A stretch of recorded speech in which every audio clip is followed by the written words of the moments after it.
आप हमारे साथ बने रहें। इस वक्त हमारे साथ इंटरनेशनल अफेयर्स के एक्सपर्ट कैप्टन अनिल गौर साहब भी जुड़ चुके हैं। खैर मकदम है आपका अनिल गौर साहब।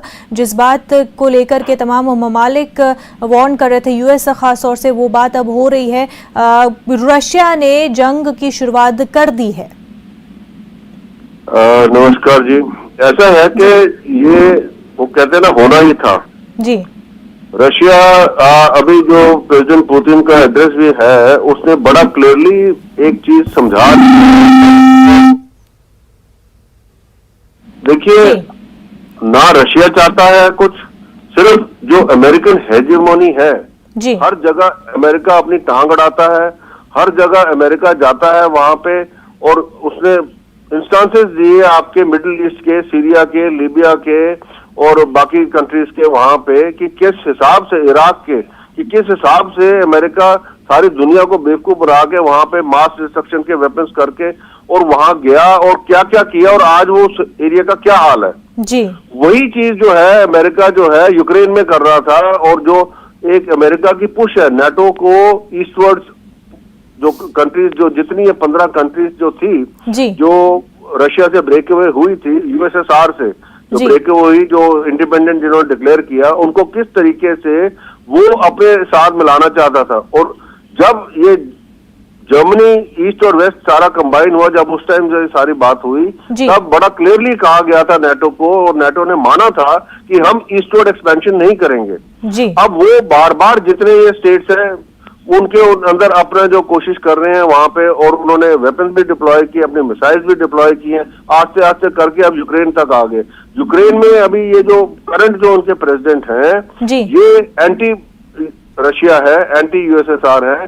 उन्होंने कू करके अपने वो किया। और 2014 में जो मिन्स्क एग्रीमेंट हुआ था, जो इनके जो दो रिपब्लिक्स थे, ये डोनेट्स्क और लुहांस्क, जहां पे अभी ये इन्होंने जब इंडिपेंडेंस डिक्लेयर की, उनको रिकॉग्नाइज नहीं किया था, और उसमें उन्होंने ये उस टाइम कहा था कि जो 2014 से लेकर अभी तक यही कार्रवाई चल रही थी कि भाई इन जो रीजन्स हैं इनको इंडिपेंडेंस इस हिसाब से दे दीजिए, ताकि ये इंडिपेंडेंट कंट्रीज अगर रहना चाहती हो रहे, पर यूक्रेन नहीं करता था। और इसके अंदर अमेरिका का भी हाथ है, वो नहीं चाहता था कि ये इंडिपेंडेंट हो। और फिर अब जाके रशिया ने ये कदम उठाया, क्योंकि रशिया के अंदर देखिए प्रेसिडेंट पुतिन का कहना बहुत क्लियर है कि भाई आप हमारी बातें तो सुनते नहीं, आप अपनी ऊपर से थोपना चाहते हैं, वो रशिया नहीं मानेगा जी। और इसका जो दामोदार है, अगर ये थर्ड वर्ल्ड वॉर अगर बनती है तो मैं सीधा कहूंगा कि इसका दामोदार सिर्फ अमेरिका के ऊपर है, क्योंकि अमेरिका और जो इससे अपने जो एक उनका जो, जैसे मैंने पहले भी बताया था कि अमेरिकन इकोनॉमी जो है आर्म सप्लाई और रीबिल्डिंग के ऊपर है, कि जितने उसके वर्ल्ड का लार्जेस्ट सप्लायर है आर्म्स का, वो हर कंट्री को आर्म सप्लाई करता रहेगा और अपने जो इकोनॉमी है बढ़ाता रहेगा। बाकी अगर देखें अमेरिका के अंदर अब जो है, जिस हिसाब से अगर इसकी आर्म सप्लाई, जो आर्म्स का जो इसका कारोबार है, अगर आप बंद कर दें तो अमेरिकन इकोनॉमी बिल्कुल क्रैश हो जाएगी। तो यही लेके जो आइडिया है अमेरिका चलता रहता है, और हर जगह जाके अपनी टांग अड़ा लेता है, क्योंकि वहां पे वो कहता है कि ठीक है, मैं जो कह रहा हूं वो आप मानिए और उसको चलाइए। हार उसकी देखिए, वियतनाम से लेकर मिडिल ईस्ट ले लीजिए, इराक ले लीजिए, लीबिया ले लीजिए, सीरिया ले लीजिए, और आप लेटेस्ट अफगानिस्तान ले लीजिए, वहां पे भी हार हुई है उसकी। पर अमेरिका फिर वो नहीं मानना चाहता, वो एक जो जिद पे अड़ा हुआ है कि मैं जो है रशिया को और सारी दुनिया को मैं ये दिखाऊं कि मैं ही यहाँ का कंट्रोलर हूँ इस दुनिया का। वो अब नहीं है, अब वो नहीं है, वो स्थिति नहीं रही है, क्योंकि चाइना भी वहां से उठ गया और रशिया भी। और अब जो कार्रवाई हुई है, ये मैं आपको बताऊं, देखिए अब आने वाले दिनों में होना क्या है। आने वाले दिनों में ये होना है कि रशिया ने उधर ये जो जहां अभी इसके ट्रूप्स आ गए हैं, अब वो इसीलिए प्रेसिडेंट पुतिन ने यूक्रेन फोर्सेस को कहा कि भाई आप अपने आर्म्स ले डाउन कर दीजिए, हम नहीं अटैक करेंगे। और वो बार बार कह रहा है कि हम नहीं करेंगे, हम सिर्फ ये जो ब्रेकअवे थे, जो दो इंडिपेंडेंट इन्होंने रिकॉग्नाइज कर ली है इस कंट्रीज, इनको स्टेबलाइज करके उसके बाद में उसके, और यही चीज अमेरिका को अब माननी चाहिए कि भाई ठीक है अब ये हो गया है, अब यहाँ पे हम इसको रोक लें, अब डिप्लोमेटिक तरीके से चले। पर अमेरिका नहीं मानना चाहता, क्योंकि अमेरिका के हित में नहीं है। अमेरिका चाहता कि इसके बीच में लड़ाई हो जाए, ये एरिया भी लड़ाई में हो जाए, यूक्रेन को मैं आर्म्स दूंगा, यूक्रेन के साथ में बाकी कंट्रीज को आर्म्स दूंगा, इकोनॉमी जो यूरोप की है वो इफेक्ट होने वाली है।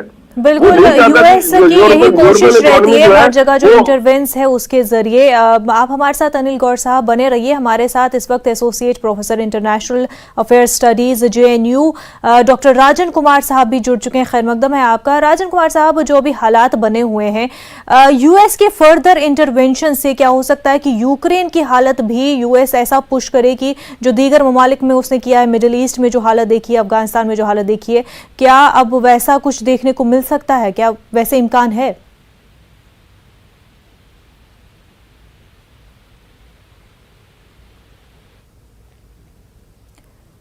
डॉक्टर राजन कुमार साहब, आप तक हमारी आवाज पहुंच पा रही है? जी, आप आ रही है आपकी आवाज ठीक से। जी सर, आपसे जानना चाह रहे हैं कि जो अभी अब हालात बने हुए हैं यूएस के फर्दर इंटरवेंशन से, क्या यूक्रेन की अब हालत वैसी हो सकती है जो हमने मिडिल ईस्ट कंट्रीज की देखी, अफगानिस्तान की देखी, क्योंकि फर्दर पुश कर रहा है और वो भी बैकआउट करने की कोशिश नहीं कर रहा है। ऐसे में साफ तौर पर नुकसान में तो यूक्रेन आ जाएगी। जी, बिल्कुल सही बोला आपने कि इसमें सबसे ज्यादा नुकसान जिस देश का हो रहा है वो है यूक्रेन। यूक्रेन क्योंकि जो नाटो के जो कंट्रीज हैं उनका कमिटमेंट यूक्रेन को लेके काफी लो है। वो प्रोवोक तो कर रहे हैं कि यूक्रेन को रूस के विरोध में लड़ने चाहिए, लेकिन यूक्रेन को जो भी मदद मिलनी चाहिए थी, अगर आप किसी को कमिट कर रहे हैं तो मदद करनी चाहिए थी। लेकिन आप देख रहे हैं कि अमेरिका और जो भी नाटो के कंट्रीज हैं वहां पे कोई भी कमिटमेंट अभी भी देने के लिए तैयार नहीं है। जो मेंबरशिप का इशू है उस पर भी यूक्रेन को मेंबरशिप देने की कोई संभावना नहीं दिख रही है। जो वहां पे मिलिट्री फोर्सेस ग्राउंड पे होने चाहिए तो वो भी नहीं है। तो मुझे लगता है कि नाटो ने इस वार को प्रवोक किया है। नाटो के कारण ही ये वार शुरू हुआ है।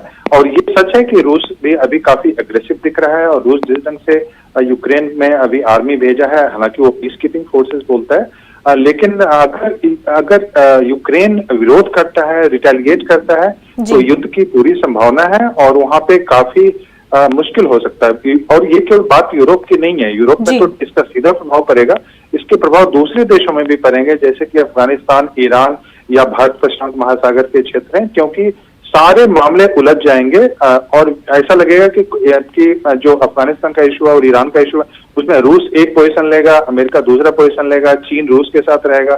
तो सारी समस्याएं जो विश्व की हैं वो उलझ जाएंगी और डिप्लोमेटिक सोल्यूशन जो एक निकालने की कोशिश हो रही थी, जो इंस्टीट्यूशंस इंपॉर्टेंट हो रहे थे, तो वो सारे अभी फेल करते नजर आ रहे हैं। और ईस्टर्न यूरोप का हालत तो बहुत ही खराब है, जैसा कि आपने बोला। जी बिल्कुल। और वहीं पर रशिया, क्योंकि पहले से कहा जा रहा था कि नेटो मेंबरशिप ना ले, वो अपना ईस्टर्न जो एक्सपेंशन है उसको रोके तो ये सारा मामला रुक जाएगा, लेकिन बावजूद हमने देखा कि